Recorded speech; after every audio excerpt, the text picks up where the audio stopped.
We farm in southern Knox County. We started farming in 1983. I taught a BOAG at Cross Ember College in Galesburg. Small program, but good kids and young people. It was a 2-year program, and I had some kids for 2 years and then transferred them to U of I or Western. I sat in a meeting the other day, thinking, looking at the crowd at that meeting. I told Janet, my wife, that I think I've touched the life of every single person in that was looking. It's just fun seeing these people develop that way. Janet and I were married in 1970. Went to Vietnam in 1971. The war wasn't over. Then came back to the farm after that. When Ted came back from Vietnam, at the very beginning of July, our first outing was to the fireworks at Lake Story, which was a really bad idea because Ted stood up about 10 minutes in and said, "We have to go now." So, but he never talked much about anything he did.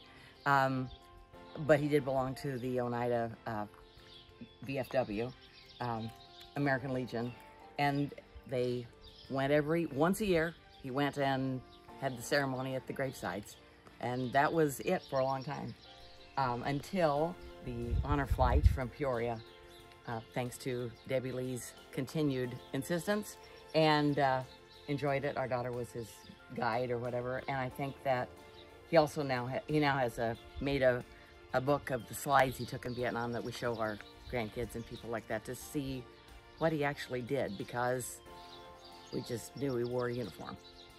I was a radio operator. Yeah.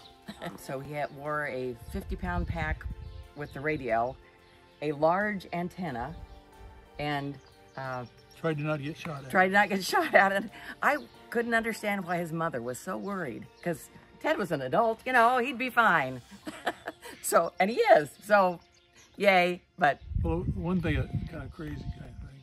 Out in the field, I never will forget the day that we were visualize this. I'm all ladders and antennas and everything else going across this wide open field. And the lieutenant, I always followed the lieutenant. I heard noise. I look at LT and I said, "What is that?" He says, "You're being shot at." Jeez. Yeah, he didn't mention until probably a year ago to me that he was always the first one off the helicopter. You see the helicopters with the guy's legs hanging out, and it's like, he jumped first, which I cannot believe. Ted hates water, so jumping into a rice paddy was not a fun thing, probably, and yeah. It was an experience that he is now talking about. So he came home for Christmas. One of the weird things about Vietnam was that if you had money, you could just buy your way out sometimes.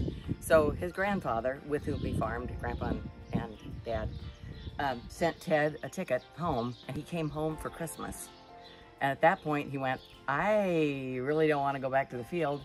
And his dad had insisted that he take typing in high school, which Ted insists is the best advice he ever got. So when he got back, he just kept saying, "I'm a good typer. I want a contest. I can type. I can type." And they made him a clerk in the rear. No more carrier radio with an antenna.